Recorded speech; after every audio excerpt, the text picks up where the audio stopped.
Hello guys, today I am going to discuss about a poem for mother that is written by Robin S. Nagengam. So let's start. पहले हम writer का थोड़ा सा introduction देख लेते हैं. Robin S Ngangom is a poet and translator from Imphal, Manipur. ये जो राइटर है वो एक पोएट भी थे और एक ट्रांसलेटर भी थे मणिपुर के इम्फाल से. ही born in 1959. उनका जन्म 1959 में हुआ था. He writes in both language English and Manipur. वे दो लैंग्वेज में लिखते थे, इंग्लिश और मणिपुरी लैंग्वेज में. He blends personal emotion, regional identity and cultural awareness in his bilingual work. Way mix करके लिखते थे पर्सनल इमोशंस को, रीजनल आइडेंटिटी को एंड कल्चरल अवेयरनेस को. इन तीनों को मिक्स करके अपने दोनों लैंग्वेज में लिखा करते थे. He has published several poetry collections including Words and the Silence 1988, Time's Crossroads 1994, The Desire of Roots 2006 and My Invented Land 2023. उन्होंने पब्लिश किया था पोइट्री के कलेक्शन को. उनका नेम है वर्ड्स एंड द साइलेंस जो पब्लिश हुआ था 1988 को, टाइम्स क्रॉस रोड्स जो पब्लिश हुआ था 1994, द डिज़ायर ऑफ रूट्स 2026 में एंड माई इन्वेंटेड लैंड 2023 में. He received the Katha Translation Award in 1999 and the Udaya Bharati Poetry Award in 1994. वे दो तरह के अवार्ड को रिसीव किए थे. उनका नेम है द कथा ट्रांसलेशन अवार्ड जो उन्हें रिसीव हुआ था 1999 में एंड उदया भारती पोइट्री अवार्ड जो रिसीव हुआ था 1994 को.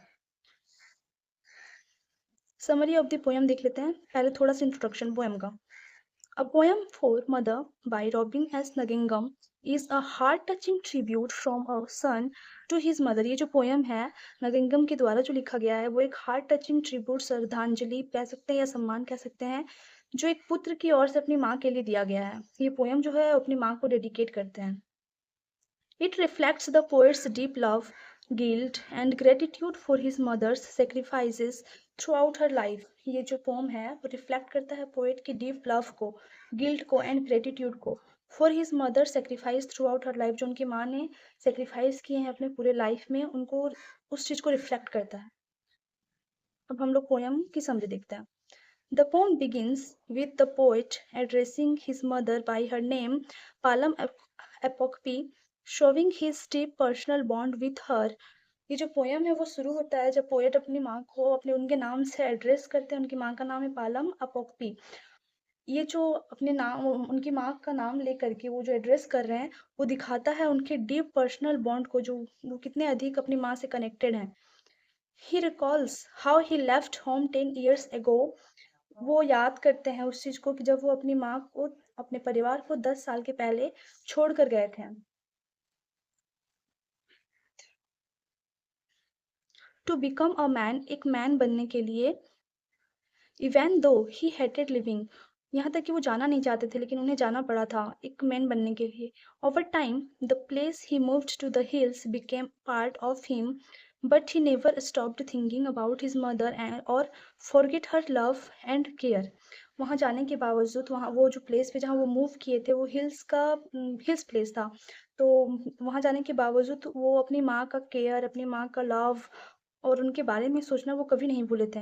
और हम कहीं भी जाते हैं, कुछ दिनों तक रहते हैं, तो वो जो प्लेस है, वहाँ का जो माहौल होता है, वो हमारे लाइफ का एक पार्ट बन जाता है. उसी तरह जब पोएट दूसरे जगह पे मूव किए, तो वो जो प्लेस था उनके लाइफ का एक पार्ट बन चुका था. The poet then looks back at his childhood memories. आगे आगे जैसे पोएम आगे बढ़ता है उसमें दिखाता है कि पोएट दिखाते हैं कि पोएट जो है वो अपने चाइल्डहुड, अपने बचपन के मेमोरीज को याद करते हैं. He remembers being a shy boy with a big appetite, often eating too much and losing teeth in the progress. जैसे जैसे वे बड़े होते हैं वो अपने बचपन के दिनों को याद करते हैं और वे अपनी माँ को बताते हैं कि मैं अभी भी वही आपका शाय बॉय हूँ, जो जिसे ज़्यादा भूख लगती थी, जो ज़्यादा खाता था. और जैसे जैसे वो धीरे बड़ा होता था तो उसकी जो दांतें थी वो लूज हो जाती थी, खो देते थे वो. हम लोग अपने बचपन में जैसे अपने दांत को खो देते हैं, उसके बाद हमें हमारा नया दांत आता है, उसी तरह पोएट दिखा रहे हैं कि वो अभी भी उनका वही बच्चे हैं जो शाय बॉय थे बचपन में, with a big appetite. He was also a dreamy teenager who gave his mother a hard time during school days. यहाँ पोएट कह रहे हैं कि वो अभी भी जब वो टीनेजर थे तो अपनी माँ को अपने स्कूल डेज़ के दौरान उन्हें बहुत तकलीफ़ दिए थे, उनकी वज़ह से उनकी माँ को बहुत प्रॉब्लम हुआ था। Often falling in love with girls even when he was still young and वोर हाफ पैंट। वो इतने छोटे थे या कह सकते हैं कि वो थोड़े से बड़े थे, जब वो हाफ पैंट पहनते थे उस वक़्त वो एक लड़की के लव में थे, लड़की के साथ लव में थे। His mother always taught her children the value of money and time. उनकी माँ हमेशा अपने बच्चों को सिखाती थी मनी का और टाइम का वैल्यू करना। वो कहती थी कि डोंट वेस्ट टाइम, टाइम कभी भी वेस्ट नहीं करना चाहिए और मनी को भी कभी भी वेस्ट नहीं करना चाहिए, ये दोनों कमाने में बहुत मेहनत लगता है। But he admits that he never truly learned how to manage them. लेकिन वो एडमिट करते हैं कि वो इन दोनों बातों को कभी नहीं सीख पाए कि किस तरीके से टाइम को मैनेज किया जाए और पैसे को कैसे बचाया जाए। He regrets that he left his home and family behind. He took very little of himself and left very little for them to remember him by. वो रिग्रेट करते हैं, पछताते हैं कि उन्होंने अपनी फैमिली, अपने घर, अपनी माँ को छोड़ दिया है और वो वहाँ से बहुत ही कम लिए हैं और उन्हें बहुत ही कम दे सकें या यूँ कहें कि ना के बराबर दे सकें। नेक्स्ट स्टेंजा में देखते हैं the as the poem continues As the poem continues, the poet reflects on how his mother worked hard for the family, for her unmarried sons, aging husband, and even the modern daughter-in-law. जैसे जैसे poem आगे बढ़ता है, poet reflect करते हैं कि किस तरीके से उनकी माँ जो है वो बहुत मेहनत करती हैं फॉर द फैमिली, अपने परिवार के लिए, फॉर हर अनमैरिड और उनके जो अनमैरिड बेटे हैं उनके लिए, एजिंग हस्बैंड अपने हस्बैंड के लिए जिनका एज हो चुका है, जो अभी ज्यादा काम वाम नहीं कर सकते उनके लिए, and even the modern daughter in law, और अपनी मॉडर्न बहू के लिए।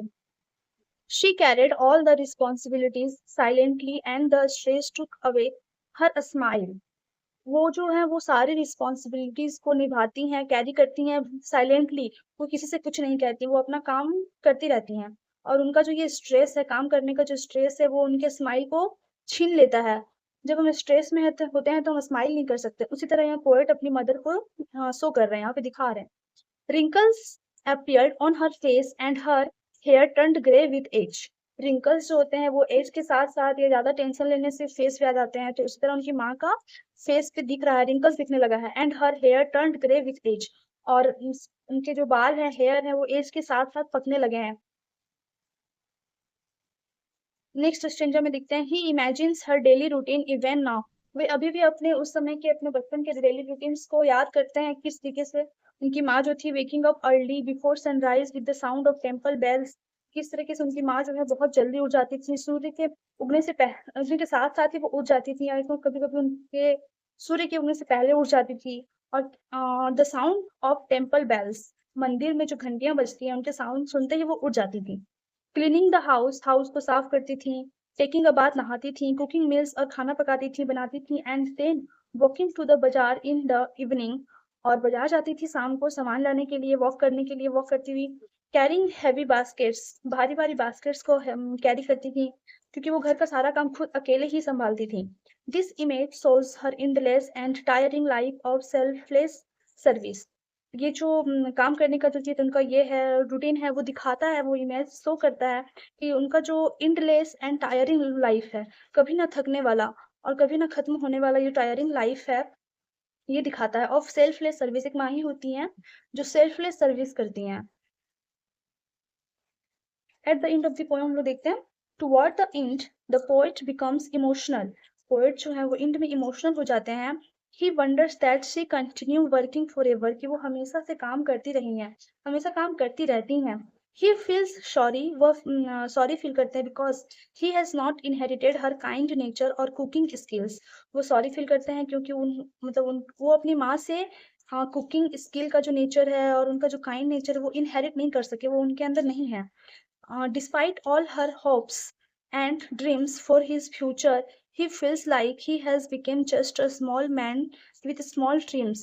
उनकी आशाओं के बावजूद वो उतना उतना फेम या उतने पैसे हासिल नहीं कर सके जितना उनकी माँ सोचती थी उनके लिए, उनके फ्यूचर के लिए। और वो फील करते हैं जैसे कि वो जस्ट बने हैं a small man with small dreams. इस तरीके के जब हम छोटे-छोटे लाइन्स को अपने समरी या क्वेश्चन्स के आंसर में जब हम मेंशन करते हैं, तो इससे हमारा आंसर जो है वो अट्रैक्टिव दिखने लगता है।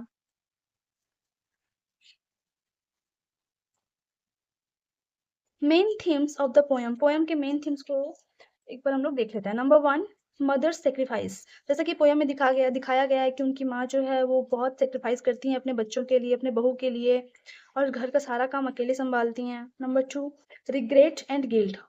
पोएम में जब हम लोग देखते हैं कि पोएट जो है वो रिग्रेट करते हैं और उनके उनमें गिल्ट है कि वो अपनी मदर के ड्रीम्स को फुलफिल नहीं कर पाए, वो अपनी मदर के नेचर को इनहेरिट नहीं कर सके। Number 3, nostalgia. पोएट जब बाहर चले जाते हैं अकेले तो उन्हें वो नॉस्टैल्जिक फील होता है, अकेलापन महसूस होता है। Number 4, love and gratitude. अपनी माँ के प्रति प्यार और ग्रेटिट्यूड को भी इस पोएम में हम देख सकते हैं। इसका एंड होता है यहाँ पे गाइस। अगर वीडियो अच्छी लगी हो तो please like and subscribe and share, और अगर कोई क्वेरी हो या फिर कोई क्वेश्चन हो तो आप कमेंट बॉक्स में पूछ सकते हैं, I will answer. Thank you so much for watching my video.